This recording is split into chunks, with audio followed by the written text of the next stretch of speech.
If you've been dealing with bloating, acid reflux, or your digestion just feels off, and on top of that, your joints are stiff and achy, and no matter how much sleep you get, you still wake up exhausted, those aren't three separate things going wrong with your body. They have the same root cause. And once you understand what it is, a lot of what you've been experiencing for years is finally going to make sense. What we're talking about today is your gut. Specifically, what happens to it after 65, and why it's affecting so much more than just your digestion. And look, the science behind this is coming from places like Stanford and the National Institute on Aging, not supplement companies. What they've found in the last few years genuinely surprised people in the field. Let's get into it. Okay, so here's what's actually happening. Inside your gut right now, there are trillions of bacteria, different species, different jobs. Some of them help you digest food. Some of them regulate your immune system. Some of them produce the raw materials your brain uses to make serotonin, the chemical that affects your mood and your sleep. And some of them, the ones you don't want, produce inflammatory signals that travel through your bloodstream and settle into your joints, your brain, your muscles. When that community of bacteria is diverse and balanced, your body hums along. When it's not, when the harmful bacteria start to outnumber the beneficial ones, you get what researchers call dysbiosis, gut imbalance. And here's the thing about dysbiosis after 65. It doesn't announce itself with a single obvious symptom. It shows up as a collection of things you've probably been chalking up to age: stiff joints in the morning, digestion that just doesn't work the way it used to, sleep that doesn't restore you, brain fog, fatigue after almost any activity. Sound familiar? This is where it gets important. Dr. Thomas Buford at the University of Alabama at Birmingham published a review in a journal called Microbiome, and what he found was striking. The list of conditions strongly associated with gut dysbiosis and the list of conditions strongly associated with aging are almost identical. We're talking joint inflammation, cardiovascular problems, cognitive decline, frailty. The overlap wasn't a coincidence. The gut imbalance that becomes more common after 65 appears to be one of the engines driving the decline most people assume is just inevitable. So what changes? Why does the gut shift as we get older? A few things. The gut naturally loses diversity with age. Fewer species, less variety. The lining of the gut becomes more permeable, which means things that shouldn't be crossing into the bloodstream sometimes do, including bacterial fragments that trigger an immune response. And because of this, you end up with what researchers call inflammaging, chronic low-grade inflammation that runs in the background all the time. Not the acute inflammation you'd feel after an injury, the quiet kind, the kind that doesn't hurt sharply. It just drags on everything. Your joints feel it as stiffness. Your brain feels it as fog. Your sleep system feels it because your gut produces tryptophan, a building block for melatonin. And when the gut isn't functioning well, that production drops, which is exactly why so many people over 65 lie awake at 2 a.m. even when they're bone tired. It's not just stress. It's not just age. There's a physiological explanation, and it starts in the gut. Now here's the part that really got my attention. The National Institute on Aging supported a study published in Nature Metabolism, over 9,000 people across 3 independent research groups. And what they found was that older adults whose gut microbiomes became more diverse and unique over time weren't just healthier. They lived longer, they walked faster, they had lower LDL cholesterol and higher vitamin D, and the people whose gut diversity stayed low or declined, they were nearly twice as likely to die during the 4-year follow-up period. Nearly twice. That's not a small difference. That's not a rounding error. That's the difference between a gut that's working for you and one that's quietly working against you. So let's talk about what actually moves the needle. And the first place to start is probably not where you think. If you asked most people what they do to improve their gut health, they'd say eat more fiber, more vegetables, more whole grains, more salads. And honestly, okay, I get why.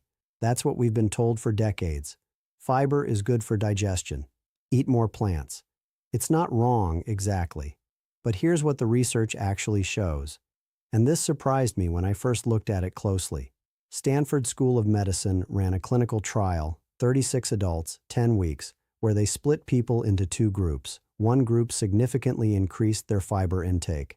Fruits, vegetables, whole grains, legumes.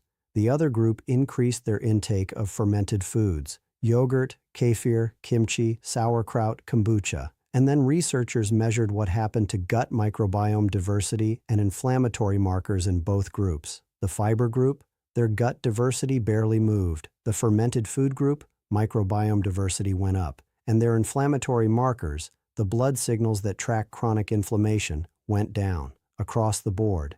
Now let me be clear about what that means for you. Fiber still matters. I'm not telling you to stop eating vegetables.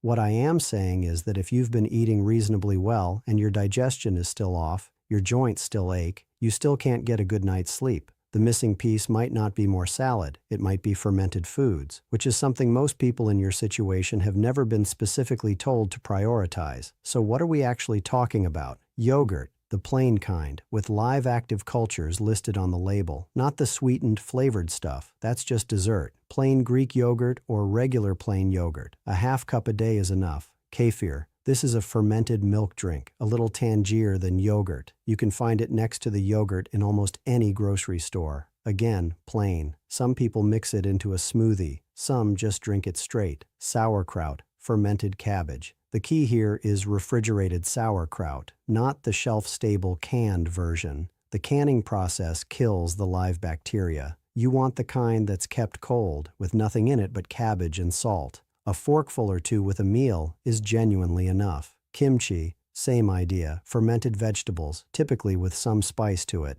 If you've never tried it, start small. It's not for everyone flavor-wise, but for some people, it becomes a staple. And kombucha, a lightly fermented tea, widely available now. Just watch the sugar content on the label. Some brands load it up. You want one that's under 5 grams of sugar per serving. So check this out. Remember what we said about the gut-sleep connection, how your gut produces the building blocks for melatonin. This is where it comes full circle. Fermented foods help restore the beneficial bacteria that support that production. So when people start eating more of these foods, and they notice after a few weeks that they're sleeping more soundly, that's not a coincidence. That's the same mechanism we talked about, working in the right direction.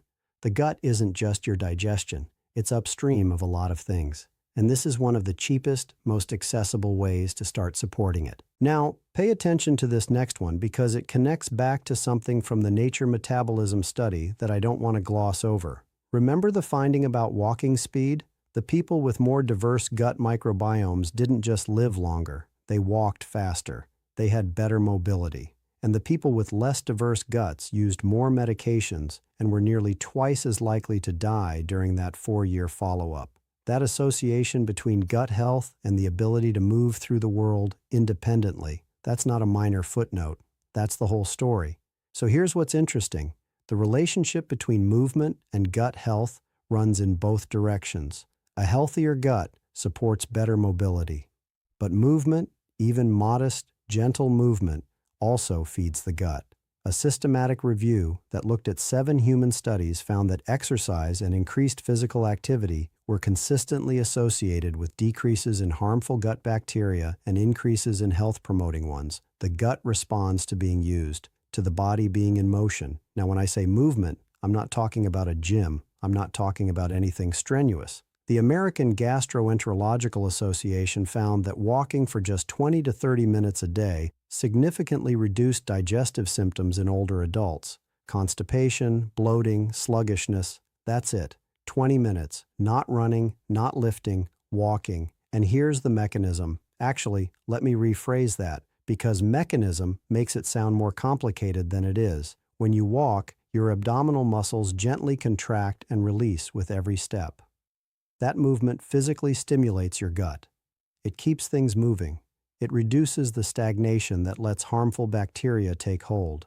And over time, consistent daily walking is one of the more reliable ways to improve gut diversity, which, as we've established, touches everything else. So the picture is this. Fermented foods rebuild the community of bacteria in the gut. Daily walking keeps that community active and diverse. These two things together are not complicated. They don't require a prescription, a specialist, or a supplement budget. They're accessible to almost everyone watching this. And here's what I want you to really sit with for a moment. Because this isn't just about digestion. 5 years from now, 10 years from now, this is how people end up watching from the sidelines. I hear from people in this situation all the time. someone who used to do their own yard work every weekend, who carried their groceries in from the car without thinking twice, who got up and down from the floor to play with grandchildren. And then gradually, not from one big event, but from 1,000 small mornings where nothing changed, they couldn't anymore. The joint pain got worse because the inflammation nobody addressed kept compounding.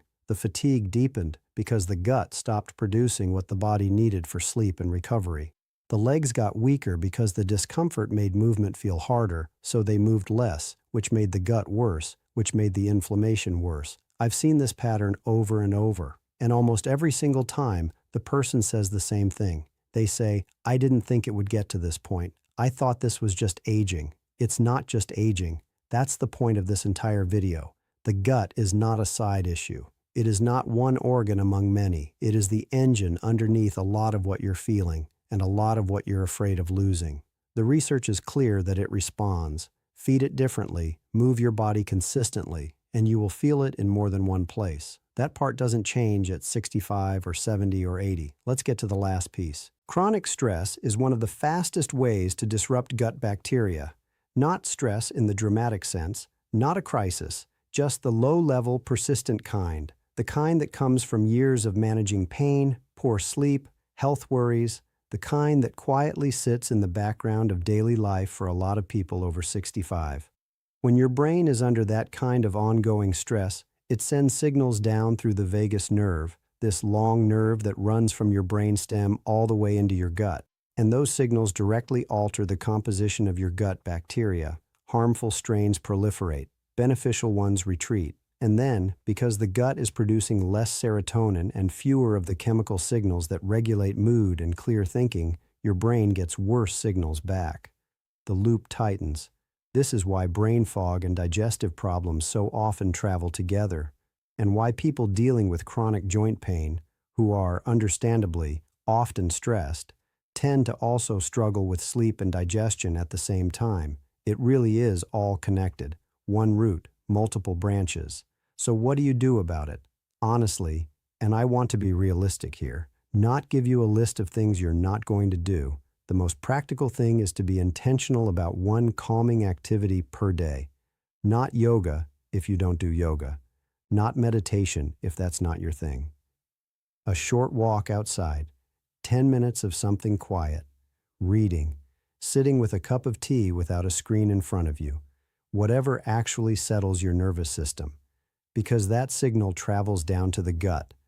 The same pathway stress uses to damage it can be used deliberately to support it. Think about what you want to still be doing a year from now, the ordinary things that matter to you. Pick one thing from today, just one, and give it 2 weeks. Pay attention not just to your digestion, but to your sleep, your energy, your joints. Because when the root cause starts shifting, you feel it in more than one place. That's how you'll know it's working. If this was useful, subscribe. I put out content like this regularly. Take care of yourself. I'll see you in the next one.